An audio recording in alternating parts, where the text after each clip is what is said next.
Fraternellement, je salue le fils de ma mère, dans l'ensemble des saints et des bien-aimés de Christ, au nom merveilleux de notre Seigneur Jésus-Christ.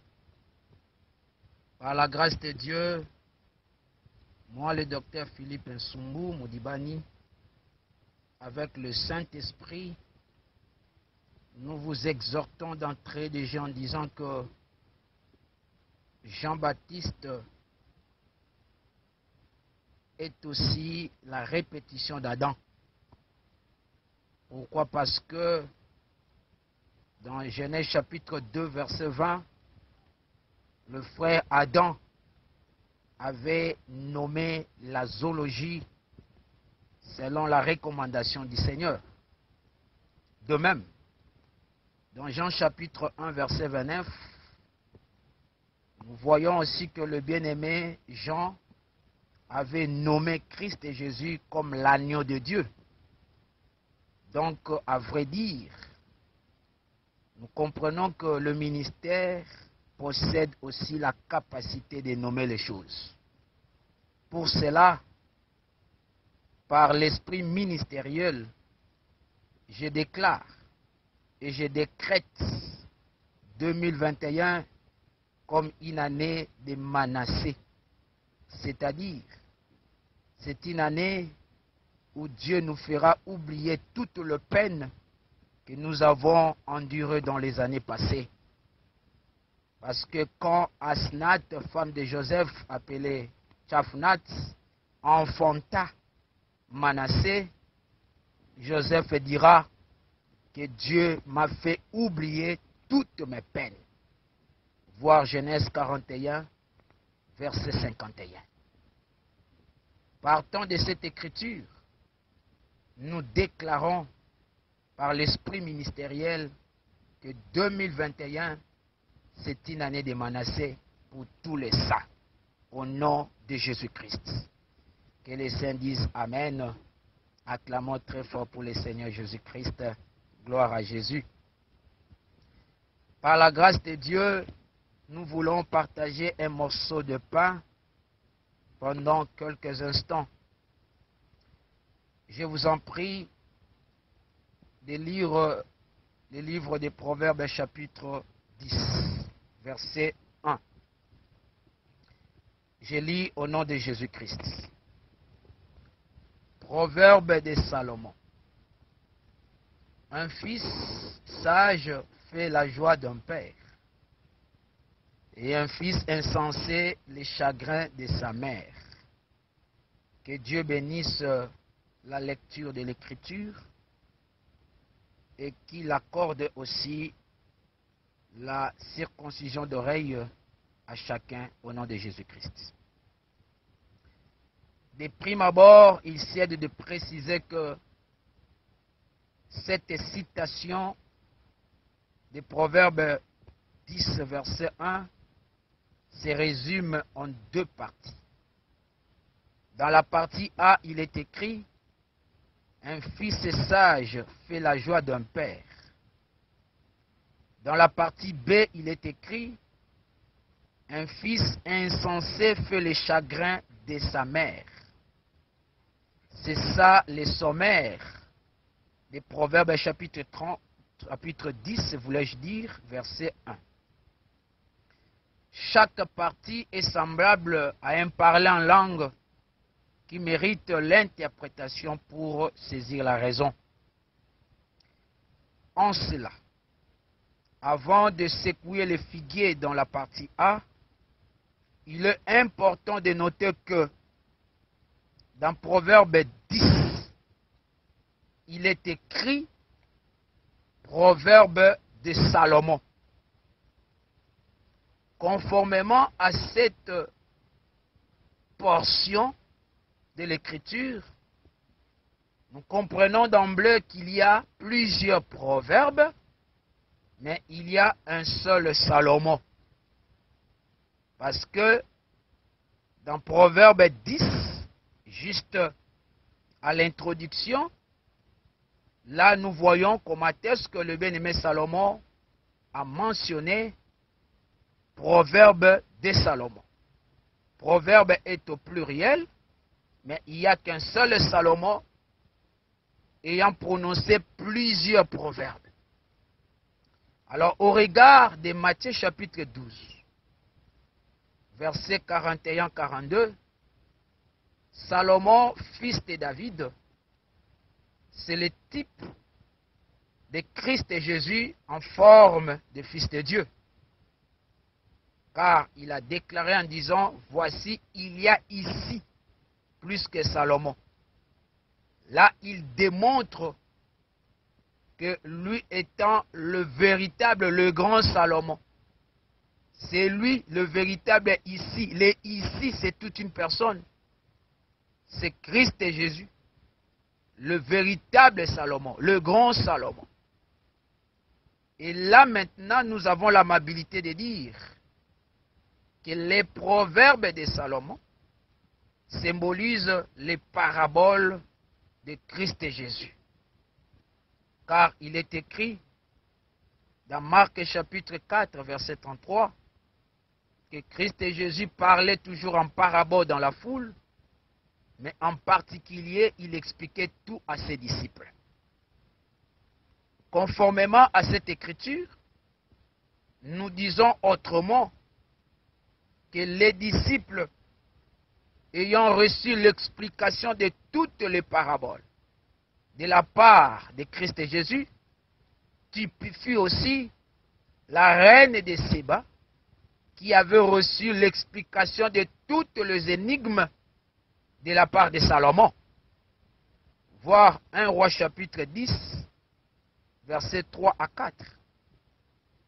Alors, au jour d'aujourd'hui, l'Église dite des saints est aussi comme une reine qui écoute l'explication de tout le mystère par l'esprit ministériel. Gloire au Seigneur.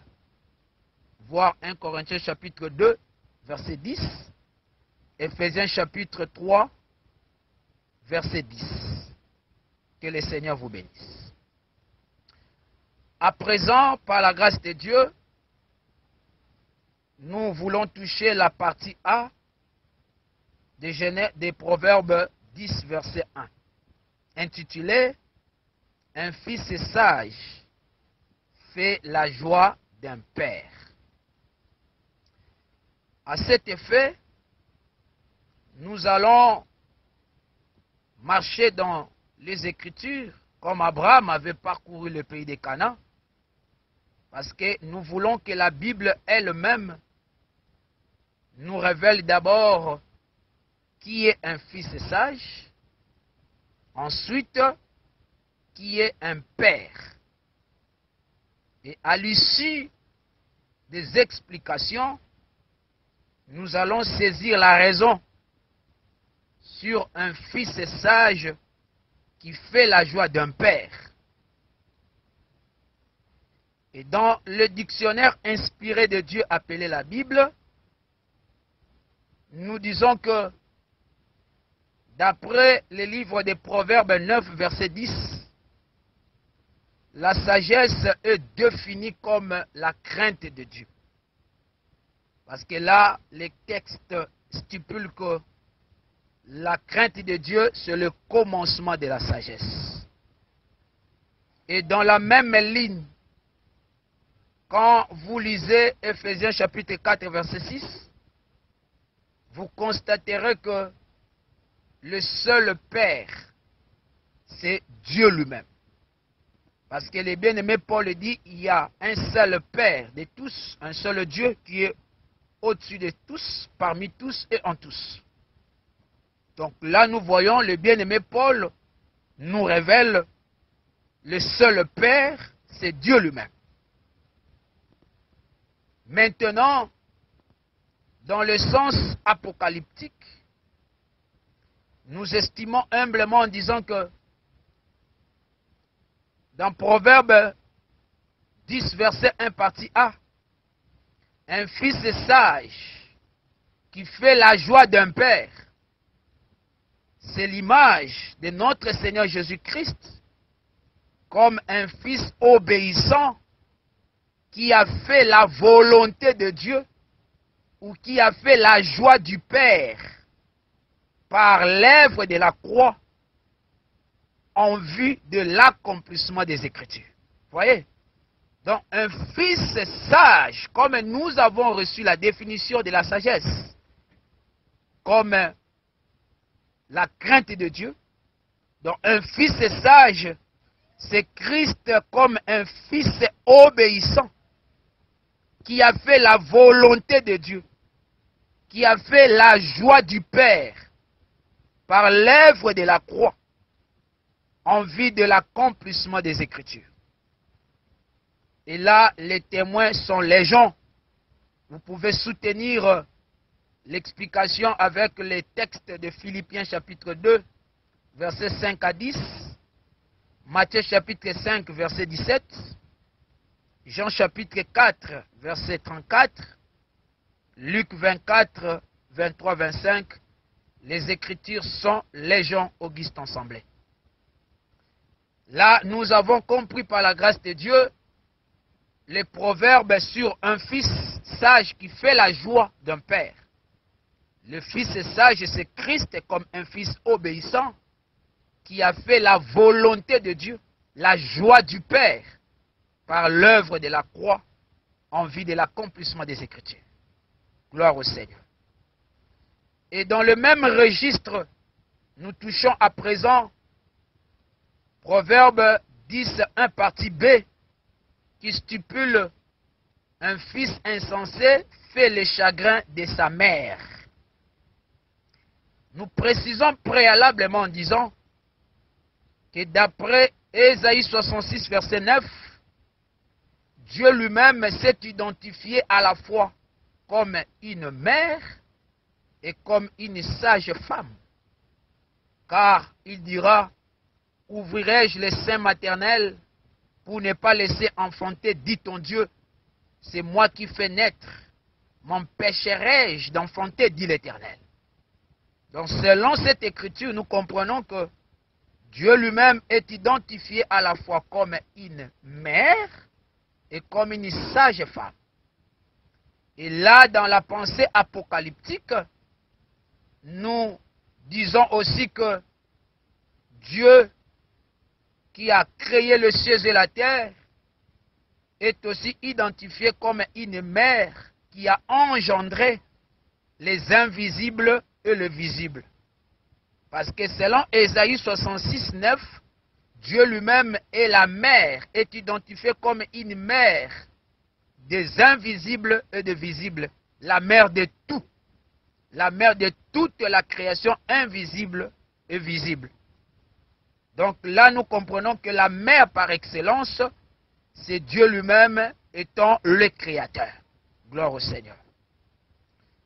Et lorsque nous retournons dans Proverbe 10, 1 partie B, là maintenant nous comprenons que le fils insensé qui a fait le chagrin de sa mère représente apocalyptiquement le premier Adam comme un fils désobéissant.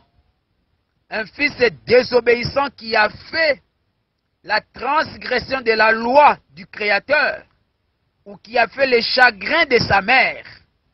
Donc le fait que le bien-aimé Adam a désobéi à la loi du Créateur, il était identifié comme un fils insensé. Et c'est là que le bien-aimé Paul affirme cette écriture de Proverbe 10 en disant que c'est par la désobéissance d'un seul homme, plusieurs ont été rendus pécheurs. Romains 5, verset 19.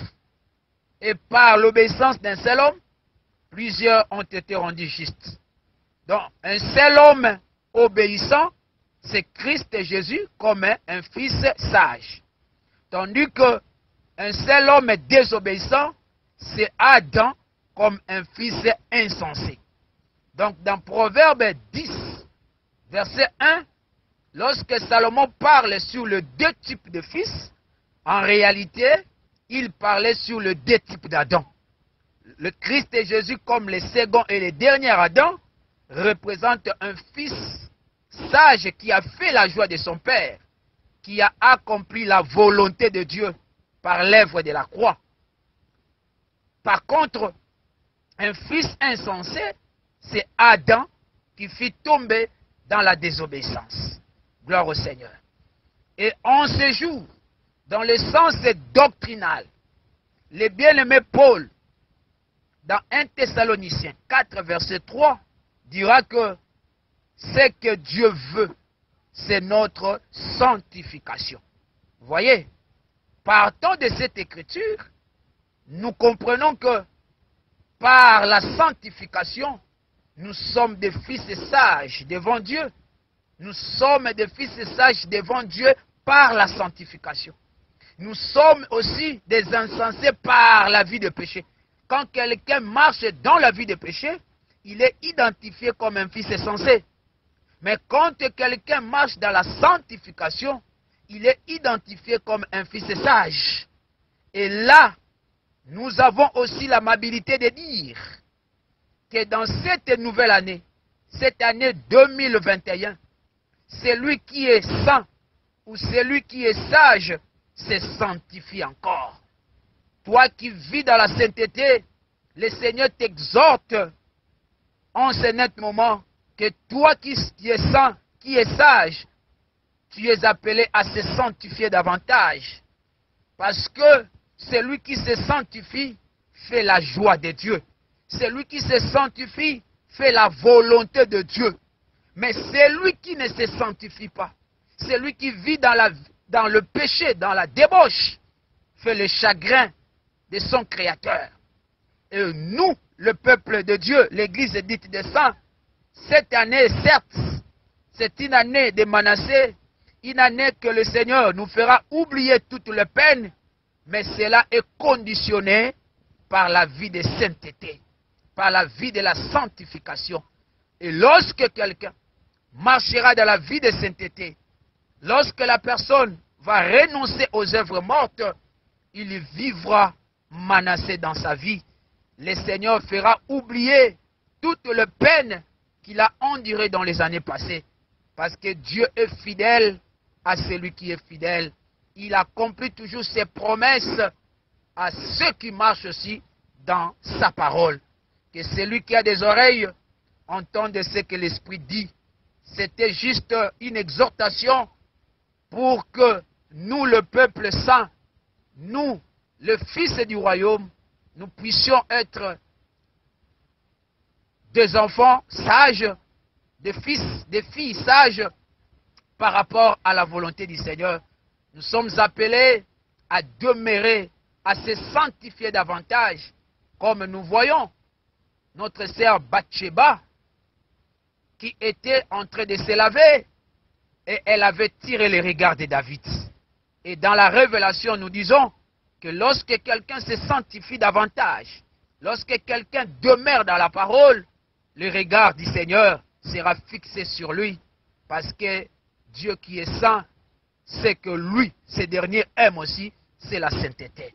Et c'est par cette citation que nous déclarons en disant que la grâce du Seigneur soit sur chacun de nous, que nous puissions voir le merveille de Dieu dans cette nouvelle année et que le Seigneur nous couvre dans son amour sublime au nom de Jésus-Christ. Amen.